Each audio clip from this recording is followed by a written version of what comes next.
యేసుని ప్రేమ ఛానల్కి స్వాగతం. దయచేసి ఈ ఛానల్ని లైక్ చేయండి, షేర్ చేయండి, సబ్స్క్రైబ్ చేయండి. పరిశుద్ధ లేఖన పరిశోధన తరగతికి వేద పాఠశాల రేడియో శ్రోతలకు స్వాగతం. పాత నిబంధన ప్రవక్తల ధ్యానాలకు మనం వచ్చి ఉన్నాం. ప్రవచన సాహిత్యములో ప్రవక్త అయిన హోషేయ గ్రంథానికి మనం వచ్చి ఉన్నాం. చిన్న ప్రవక్తలు అనబడే 12 మంది ప్రవక్తల్లో హోషేయ ఒకడు. యెషయా, యిర్మీయా, యెహెజ్కేలు, దానియేలు అను వీరు పెద్ద ప్రవక్తలు. హోషేయ నుండి మలాకీ వరకు 12 మంది చిన్న ప్రవక్తలు. ఈ విధంగా పిలువబడుట ద్వారా వీరు తక్కువ వారు అను భావం కలుగుట విచారకరం. ప్రవక్తలు వ్రాసిన పుస్తక పరిమాణమును బట్టి చిన్న ప్రవక్త, పెద్ద ప్రవక్త అని వీరు పిలువబడుచున్నారు. ప్రాచీన హెబ్రీ సూత్రం ప్రకారం ఈ గ్రంథాలను మరి ఒక విధంగా విభజించారు. యెషయా, యిర్మీయా, యెహెజ్కేలు, దానియేలులను మొదటి ప్రవక్తలని, హోషేయ నుండి మలాకీ వరకు కడపటి ప్రవక్తలని విభజించారు. చిన్న పెద్ద ప్రవక్తలని విభజించుట కంటే మొదటి కడపటి ప్రవక్తలు అని పిలుచుట యుక్తమని నాకు తోస్తుంది. ఎందుకనగా ఈ ప్రవక్తలందరూ ముఖ్యమైన వారే. మనము ధ్యానించనయున్న ప్రవక్తల గ్రంథాలన్నీ వరుసగా ఒకే చోట ఉండడం వల్ల వీటిని 12 గ్రంథాలని కూడా పిలుస్తారు. అన్నీ ఒకే చోట కలిసి ఉండడం వలన ఏ ఒక్కటి తప్పిపోదు. గనుక ఈ విధంగా ఈ పుస్తకాలకు పేరు పెట్టుట మంచిది. ఈ పుస్తకాలు ఎంతో విలువైనవని, మరి ఏ ఇతర గ్రంథాల కంటే తక్కువ కావని ఈ గ్రంథాలను ధ్యానించడం ద్వారా మనం గ్రహించవచ్చు. ఈ 12 గ్రంథాల్లో సత్యాన్ని స్పష్టంగాను తక్కువ పదజాలముతోనూ వ్రాయుట ఈ పుస్తకాల గొప్పతనాన్ని రుజువు చేస్తుంది. ఈ 12 గ్రంథాల్లో మొదటి గ్రంథమైన హోషేయ దేవుని ప్రేమ ప్రవక్త. ఈ ప్రవక్త అనుభవము చాలా గొప్పది. ఎందుకంటే దేవుడు ప్రత్యక్షమై వేశ్యను నీవు పెండ్లి చేసుకొనుము అని సెలవిచ్చాడు. ఆమె పేరు గోమెరు. నీవు గోమెరును పెండ్లి చేసుకొని భక్తిగల స్త్రీని వలె ఆమెను ప్రేమింపవలెను అని ప్రభు ఆజ్ఞాపించాడు. హోషేయకు ఈ విషయం మొదట అర్థం కాకపోయినా దేవుడు చెప్పిన ప్రకారం చేశాడు. హోషేయ గోమెరును పెండ్లి చేసుకొని దైవ ప్రేమతో ప్రేమించిన గోమెరు తన పూర్వస్థితికి వెలుట హోషేయ హృదయాన్ని బ్రద్దలు చేసింది. ప్రవక్త ప్రార్థించగా దేవుడు జవాబిచ్చాడు. నీవు వెళ్ళి గోమెరును వెదకి ఇంటికి తీసుకొని రమ్ము. కొన్ని దినములు ఆమెను విడిగా ఉంచి ఆమె వ్యాధి కుదిరిన తర్వాత ఆమెను స్వీకరించుము అని ప్రభు తెలియపరిచాడు. అప్పటికి వారికి పిల్లలు పుట్టి ఉన్నారు. నీవు వెళ్ళి గోమెరును పిల్లలను తీసుకుని వచ్చి ఆమెను ప్రేమింపవలెనని ప్రభు పలికాడు. ఈ విషయం కూడా హోషేయకు ఆ సమయములో అర్థం కానున్నా దేవుని మాటను బట్టి ఆమెను వెదకి ఇంటికి తీసుకుని వచ్చాడు. ఈ అనుభవం కలిగిన తర్వాత దేవుడు హోషేయను దేవుని ప్రేమ ప్రవక్తగా నియమించి దేవుని ప్రేమ ఇశ్రాయేలీయుల ఎడల ఏ విధంగా ఉన్నదో ప్రకటించమని సెలవిచ్చాడు. ఇశ్రాయేలునకు ఉత్తర రాజ్యములో దేవుని మాటలను ప్రకటించిన వారు హోషేయ, ఆమోసు మాత్రమే. మిగిలిన ప్రవక్తలందరూ ఇశ్రాయేలు దక్షిణ రాజ్యములోని యోధా జనాంగానికి పరిచర్య చేశారు. యోనా ఉత్తర రాజ్యమునకు శత్రువులైన వారి రాజనగరు నీనివేలో ప్రవచించాడు. కాని ఉత్తర రాజ్యములో గాని దక్షిణ రాజ్యములో గాని ప్రవచింపలేదు. హోషేయ, ఆమోసు ప్రవక్తలు ఉత్తర భాగములో బహుబలంగా సువార్త ప్రకటించారు. ఆమోసు దక్షిణ ప్రాంతానికి చెందినవాడు. దేవుని పిలుపు మేరకు ఉత్తర ప్రదేశములో ప్రవచింపగా స్థానిక మత పెద్దలు ఆమోసును తన స్వంత ప్రదేశానికి వెళ్ళమని పలుమార్లు ఆటంకపరిచారు. హోషేయ ఉత్తర ప్రదేశానికి చెందినవాడు. ఉత్తర రాజ్యము అస్సూరీయుల చెరకు ముందున్నవాడు. ఇశ్రాయేలు ఉత్తర రాజ్యమునకు హోషేయ దేవుని ప్రేమను యిర్మీయా వలె ప్రకటించాడు. దేవుని ప్రేమను మనము ఎంత ఎక్కువగా గ్రహిస్తే అంత ప్రయోజనం. హోషేయ గ్రంథం దేవుని ప్రేమ విషయమైన గ్రంథం. ఉత్తర రాజ్యములోని ప్రజలు పాపములో జీవిస్తూ దేవుని నుండి తొలగిపోయిన సమయములో దేవుని ప్రేమను హోషేయ ప్రకటించాడు.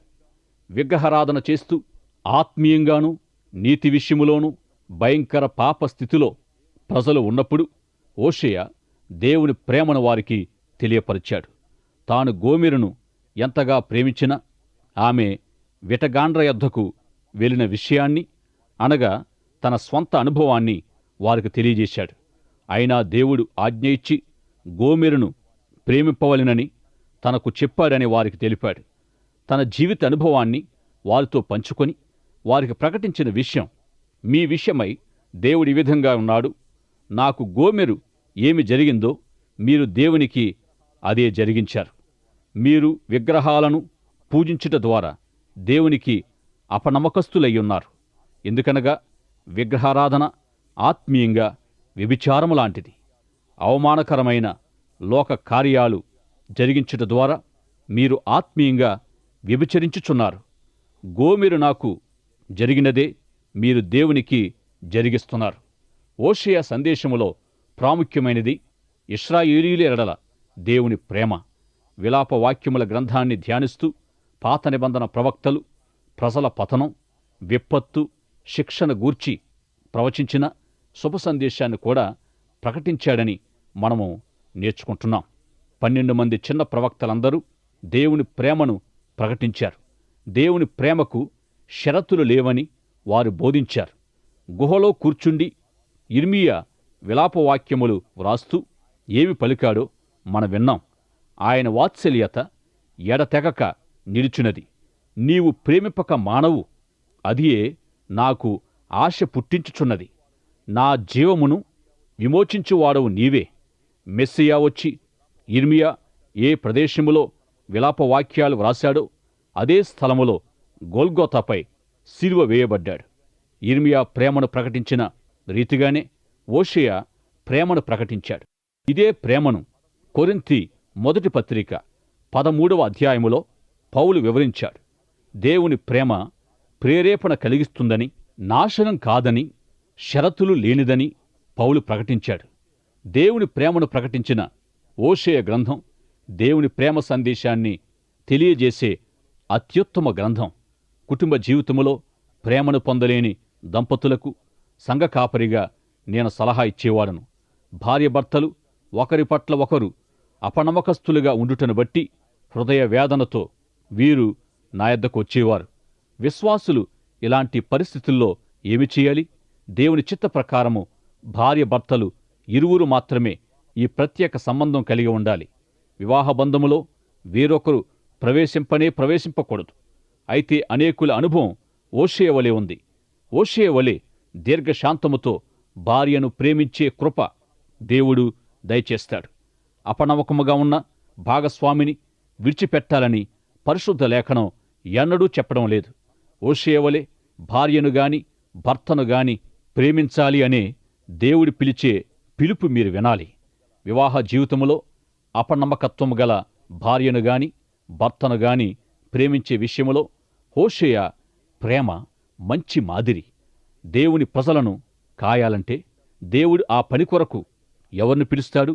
తన ప్రజలను కాయుటకై దేవుడు ఆత్మీయ కాపరులైన మోషే, దావీదు, ఆమోసులను నియమించాడు. నూతన నిబంధనలో మనుషులను పట్టే పనికి దేవుడు ఎవరిని పిలిచాడు? జాలరులను. ఎందుకనగా వీరికి చేపలను ఎలా పట్టాలో తెలియను గనుక ఆ విధంగానే మనుషులను వారు పట్టగలరు. దేవుని పరిచర్య చేయుటకు ఆ పనిలో అనుభవం గలవారిని దేవుడు ఆత్మీయ నాయకులుగా నియమిస్తాడు. జీవితములో అనుభవం గల హోషేయ దేవుని ప్రేమను ప్రకటించి వినినవారు విశ్వసించినట్లు చేయగలిగాడు. మానసిక వ్యాధితో బాధపడేవారు చికిత్స పొందే మానసిక ఆరోగ్య కేంద్రములోని గదిలో దేవుని ప్రేమను గూర్చి ఈ విధంగా వ్రాయబడి ఉంది. దేవుని ప్రేమ కలముతోనూ నాలుకతోనూ చెప్పలేని ఎంతో గొప్పది. ఇది ఆకాశము కంటే ఎత్తైనది, పాతాళము కంటే లోతైనది. దేవుని ప్రేమను వ్రాయుటకు ప్రతి మనుషుడు వ్రాసేవాడైతే, సముద్రమంతా సిర అయితే, ఆకాశమంతా చర్మపు కాగితమైతే, భూమి మీద ఉన్న ప్రతి చెట్టు కలమయుండి వ్రాసినా దేవుని ప్రేమను వ్రాయుటకు సముద్రపు సిర చాలదు. ఆకాశమనే కాగితమంతా ఆకాశ మహాకాశముల వరకు పరిచిన చాలదు. ఆహా, దేవుని ప్రేమైశ్వర్యము, పవిత్రత ఎంత గొప్పది, ఎంత అపరిమితమైనది, ఎంత బలమైనది! ఇది నిరంతరము సహించేది. పరిశుద్ధుల దేవదూతల కీర్తన ఇది. దేవుని ప్రేమ పరిశుద్ధుల దేవదూతల కీర్తన మాత్రమే కాదు, ఇది హోషేయ కీర్తన కూడా. హోషేయ గొప్ప బాధకుడని ఈ గ్రంథము చదివి మనం గ్రహించవచ్చు. దేవుని ప్రేమను ప్రాముఖ్యంగా ప్రకటించిన ఇది ఒక్కటే ప్రవక్త సందేశం కాదు. ఆ కాలములోని ప్రజల రాజకీయ ఆత్మీయ స్థితిని తెలుసుకొనుటకు హోషేయ గ్రంథములోని సందేశాలను మనము ధ్యానము చేయుదుము. పాత నిబంధన ప్రవక్తలు సందేశాన్ని యథార్థంగా, ధైర్యంగా బోధించేవారు. యిర్మీయా, యెహెజ్కేలు వలె చిహ్న రూపమైన సందేశాల ద్వారా విషయాన్ని స్పష్టంగా తెలియజేసేవారు. వారి సందేశము శ్రోతలను ఆకట్టేది. పాత నిబంధన ప్రవక్తలు బోధించే నియమాన్ని ఎరిగి సమాచారము తెలియచేయువారే గాని ప్రదర్శించువారు కాదు. హోషేయ తన కాలములో బోధించినది కూడా ఇదియే. ఇశ్రాయేలు వారులారా, యెహోవా మాట ఆలకించుడి.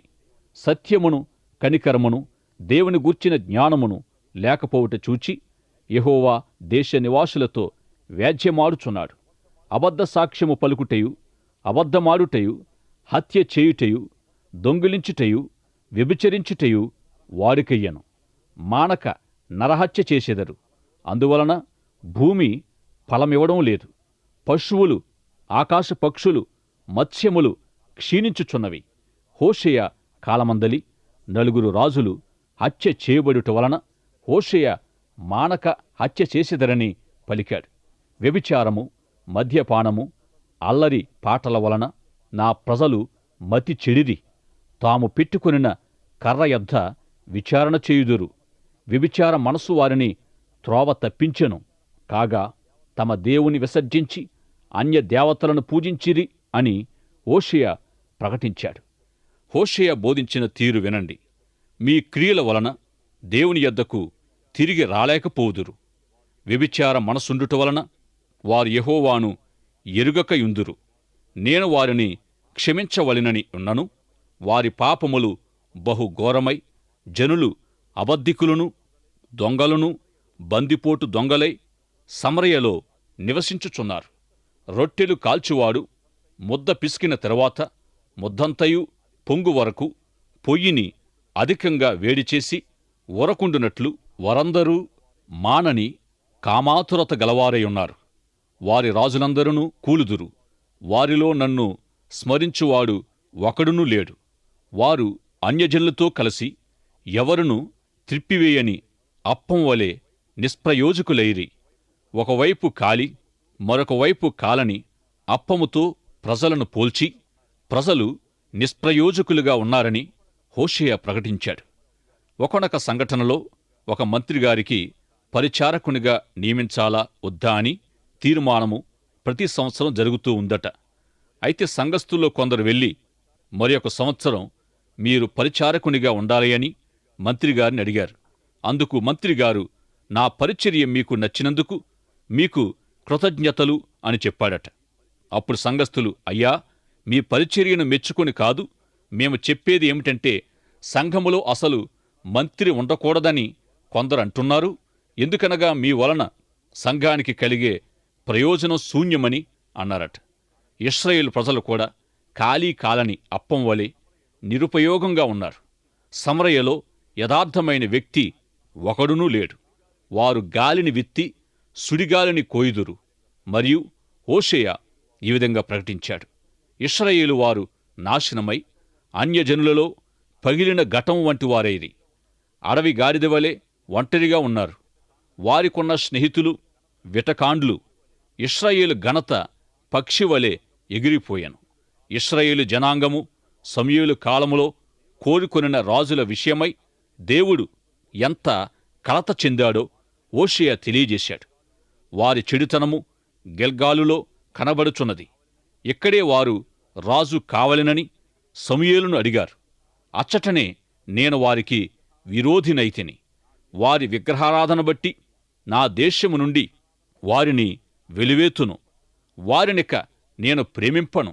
కోపముతో మీకు రాజులనిచ్చి వారిని ఉగ్రతతో తీసివేసి తిని. ఇశ్రాయేలు గిబియా దినముల నుండి నీవు పాపము చేయుచూ వచ్చితివి. గిబియా నివాసులు నిర్మూలమగుట న్యాయము కాదా? అశ్షూరీయులు వచ్చి ఉత్తర దేశమును చెరగొనిపోవు విషయమై హోషేయ ప్రకటన వినండి. నీవు చెడుతనపు పంటకై దున్నితివి గనుక మీరు పాపమను పంట కోసి ఉన్నారు. అబద్ధమునకు ఫలము పొంది ఉన్నారు. వారు గాలిని వెంటాడి ప్రళయ వాయువును కాపు చేయు ప్రమాదకరమైన ఆట ఆడిరి. వారు సహాయము కొరకై కానుకలను ఐగుప్తీయులకు అశ్షూరీయులకిచ్చి నిరర్ధకమైన వాగ్దానములను పొందిరి. యాజకులు ఎలాగో జనులు అలాగే అను మాటలు వాడి, హోషేయ, యాజకులైన మీరు వేరొకరి వైపు వ్రేలెత్తి చూపవద్దు, మీ వైపే నా వ్రేలెత్తి చూపుచున్నాను అని ప్రకటించాడు. యెషయా, యిర్మీయా, యెహెజ్కేలు, హోషేయ ప్రవక్తలు ఉత్తర రాజ్యములోని ఆత్మీయ పతనాన్ని బట్టి నాయకులను తప్పుపట్టారు. నేను చెప్పునది మరెవరి గురించో కాదు, యాజకులైన మిమ్ములను గురించేనని హోషేయ తేటగా వివరించాడు. కావలివాడు బోధకుని యొద్దకు ప్రతి ఆదివారం వచ్చి, ఈరోజు మీరు చేసిన ప్రసంగము బాగుగా ఉంది అని అనేవాడట. ఒకరోజు ఆరాధన క్రమంలో బోధకుడు, కావలివాడు మాత్రమే ఉన్నారు. తరువాత ప్రసంగించిన బోధకుడు తాను గొప్ప ప్రసంగం చేశానని అనుకున్నాడు. అప్పుడు ద్వారం వద్ద ఉన్న కావలివాడు, అయ్యా, మీరు చేసిన గొప్ప ప్రసంగం వినడానికి ఎవరూ రాలేదన్నాడు. హోషేయ యాజకులతో చెప్పింది కూడా ఇదే. హోషేయ సందేశములో రూపకలంకారమున్నది. చిహ్న రూపమైన సందేశములో ప్రవచనాలు ఉన్నాయి. హోషేయ పిల్లల పేర్లలోనే ప్రవచనం ఉంది. లోరు హామ అనగా వాత్సల్యత పొందనిది, జాలి నొందనిది అనగా అశ్షూరీయుల చెరకాలమున దేవుడు కనికరం చూపడు. మరియొక కుమారుని పేరు లో అమ్మి, అంటే నా జనము కానిది, నా జనము కాదని. ఈ పేర్లలో ప్రవచనాత్మక సందేశమున్నదని బైబిలు పండితుల అభిప్రాయం. లో అమ్మి ఒక కాలమునకు సంబంధించినది. యూదుల చరిత్రలో వారు ఎన్నిక చేయబడిన జనాంగముగా ఉండని ఒక కాలమున్నది. మన జీవిత కాలములో ఇది జరుగుట మనం చూస్తున్నాం.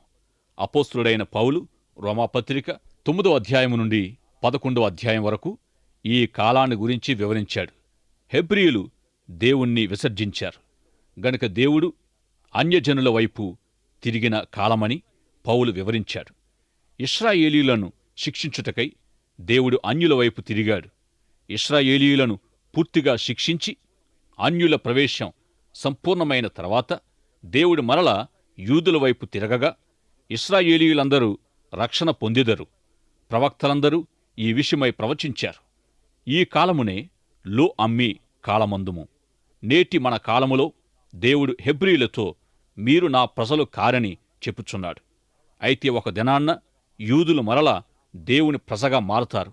నా ప్రజలు నాకు దూరముగా ఉండుటకు నిశ్చయించుకున్నారు గనుక ఎవరు విడిపింపలేని దాసత్వమునకు వారిని అప్పగించాను అని అశ్షూరీయుల చెర గురించి హోషేయ ప్రవచించాడు. అశ్షూరీయుల చెర నుండి మరల ఉత్తర రాజ్య ప్రజలు తిరిగి రారని హోషేయ ప్రవచించాడు. హోషేయయు ఇతర ప్రవక్తలను దేవుని ప్రజలు అంత్యకాలమున దేవుని వైపు మరలుదురు అని ప్రవచించారు. హోషేయ ఉత్తర రాజ్యమునకు ప్రకటించినందువలన 70 ఏళ్ల బబులోను చెర తర్వాత తిరిగి వస్తారని బోధించలేదు. అయితే అంత్యకాలమున ఆత్మీయంగా ఇశ్రాయేలీయులు దేవుని వైపు తిరుగుతారని, దేవుడు వారి వైపు తిరుగుతాడనే శుభ సందేశం ప్రకటించాడు. అయితే ఇది ఇంతవరకు సంభవించలేదు. హెబ్రీయులు తమ స్వదేశమునకు తిరిగి వచ్చారు కాని వారింకా ఆత్మీయంగా దేవుని వైపు మళ్ళలేదు. భవిష్యత్తులో ఇది నెరవేరనుంది. వారిని చెర నుండి విడిపించి వారి శ్రమలోయను నిరీక్షణ ద్వారముగా మార్చుదును. అంత్యదినాల్లో దేవుడు విత్తి ఉన్నాడు, సమస్తమును అనుగ్రహించాడని అందరూ ఏకముగా కీర్తించెదరు. కనికరింపని వారిని కనికరించి తిని, నా జనము కాని వారితో నా జనమంటిని. అప్పుడు ప్రజలు జవాబుగా, నీవు మా దేవుడవు అని పలుకుదురు. దేవుని వైపు భవిష్యత్తులో ఉత్తర రాజ్యములోని ఇశ్రాయేలీయులు తిరిగెదరని హోషేయ ప్రవచించి ఉన్నాడు. మరియు మనము యెహోవా యొద్దకు మరలుదుము రండి. ఆయన మనలను చీల్చివేశెను, ఆయనే మనలను స్వస్థపరుచును. ఆయన మనలను కొట్టెను, ఆయనే మనలను బాగుచేయును. యెహోవాను గూర్చిన జ్ఞానము సంపాదించుకొనుటకు ఆయనను అనుసరింతము రండి. ఉదయము వలె వర్షం వలె ఆయన తప్పక మన యొద్దకు వచ్చునని ప్రవచించి ఉన్నాడు. కడపటి 12 మంది ప్రవక్తలు ఇశ్రాయేలీయులు ఆత్మీయంగా దేవుని వైపు మల్లుతారని ప్రవచించిన ప్రవచనాలు నెరవేరనున్నవి.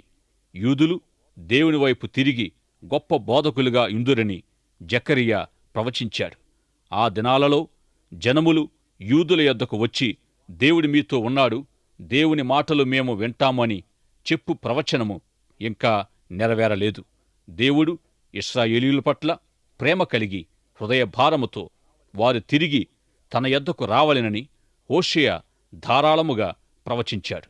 మీ బలులు నాకు వద్దు, మీ ప్రేమను కోరుచున్నాను. మీ అర్పణలు కాదు, మీరు నన్ను ఎరిగి ఉండవలెనని కోరుచున్నాను. తమ జీవితములను దేవునితో సరిచేసుకోవాలని యిర్మీయా వలె హోషేయ ప్రకటించాడు. హృదయమనే మీ బీడు పొలమును దునుడి. యెహోవాను వెదకుటకు ఇదియే సమయం. ఆయన వచ్చి మనలను రక్షించును. గనుక యెహోవా యొద్దకు వచ్చి క్షేమాభివృద్ధి నొందుడని ప్రకటించాడు. దేవుని యొద్ద నుండి గొప్ప విషయాలకై ఆశపడి దేవుని కొరకు గొప్ప కార్యములు చేయుడని హోషేయ బోధ. ఉత్తర ఇశ్రాయేలు దేశముపై అశ్షూరీయుల ద్వారా దేవుని తీర్పు రానయున్నందున వారికి రాజులు ఉండకూడదని దేవుని ఉద్దేశ్యం. నేను తప్ప మీకు వేరొక దేవుడు లేడు, రక్షకుడు లేడు. మీ రాజు ఎక్కడా? నీ అధిపతులు ఏమైరి? కోపము తెచ్చుకొని నీకు రాజును నియమించితిని. ఎఫ్రాయిము అని ఇశ్రాయేలీయులను గూర్చి సంబోధిస్తూ, ఎఫ్రాయిము దోషము నా యొద్ద ఉంచబడి ఉన్నది. పిల్ల పుట్టు సమయమున బయటికి రాని శిశువైనట్టుగా అతడు బుద్ధిలేనివాడై ఉన్నాడని ప్రకటించాడు. వారు దేవుని వైపు తిరిగి మారుమనసు పొందాలని హోషేయ ఇతర ప్రవక్తలు ప్రకటించారు. హృదయములో పశ్చాత్తాపము కలిగి వారు దేవుని వైపు తిరగాలని అలంకార రూపములో అద్భుతంగా హోషేయ బోధించాడు. తల్లి గర్భములో నుండి బయటకు రాని శిశువు వలె ఆత్మీయంగా అనేకులున్నారు. నూతన జన్మ ఇచ్చుటకు దేవుడు కోరుచున్నాడు. అనేకులు దేవునికి వ్యతిరేకంగా పోరాడుచున్నారు. దేవుని ప్రేమను గూర్చి చక్కని సందేశాలు అందించిన హోషేయ తన సందేశాన్ని ముగిస్తూ, జ్ఞానులు ఈ సంగతులు వివేచింతురు, బుద్ధిమంతులు వాటిని గ్రహింతురు అని పలికాడు. హోషేయ అలంకార రూపంగా తన బోధ వినిపించాడు, కాని అవి కల్పితమైనవి కావు, జరగని సంఘటనలు కానే కావు. హోషేయ అనుభవం అక్షరార్థమైనదా? పెండ్లైన తర్వాత గోమెరు తనను విడిచి వెళ్ళిందా? ఈ విషయాలలో దేవుని నడిపింపు గలవాడై ఆత్మీయంగా బలపడి దేవుని ప్రేమ సందేశాన్ని తాను అనుభవించాడా? గొప్ప బోధకుడు గనుక అలంకారప్రాయంగా బోధించాడా అనే విషయాలను బైబిల్ పండితులు లోతుగా చర్చించారు. రూపక అలంకారములోనున్న మనుష్యులకు, ప్రదేశాలకు, వస్తువులకు వేరొక అర్థం ఉంటూ ఉంది. హోషేయ జీవితం ఖచ్చితంగా రూపక అలంకార భావాన్నే కలిగి ఉంది. హోషేయ అనుభవం వేదనకరమైన రూపక అలంకారం. హోషేయ సందేశం ఏమిటంటే దేవుని ప్రేమ. దేవుని ప్రేమ గలవాడవైతే పాపము చేయలేవు. దేవుని ప్రేమ షరతులు లేనిది. అయినా దేవుడు నిన్ను ప్రేమిస్తున్నాడు. ప్రవక్తలందరూ బోధించినది ఇదే. హోషేయ గ్రంథములోని గొప్ప సందేశము కూడా ఇదియే. ప్రియ సోదరుడా, సోదరి, దేవుని ప్రేమ నీ కొరకై సిద్ధంగా ఉంది. గోమెరు వలె, ఇశ్రాయేలు వలె నాకొద్దు అని చెప్పవద్దు. ఇంతవరకు పరిశుద్ధాత్మదేవుడు నీతో మాట్లాడి ఉన్నాడు గనుక జ్ఞానిగా విన్నా సంగతులు వివేచించుమని, బుద్ధిమంతునిగా గ్రహించుమని ప్రేమతో మనవి చేస్తున్నాను. దైవాశిస్సులు. ఆమెన్. దయచేసి ఈ ఛానల్ని లైక్ చేయండి, షేర్ చేయండి, సబ్స్క్రైబ్ చేయండి.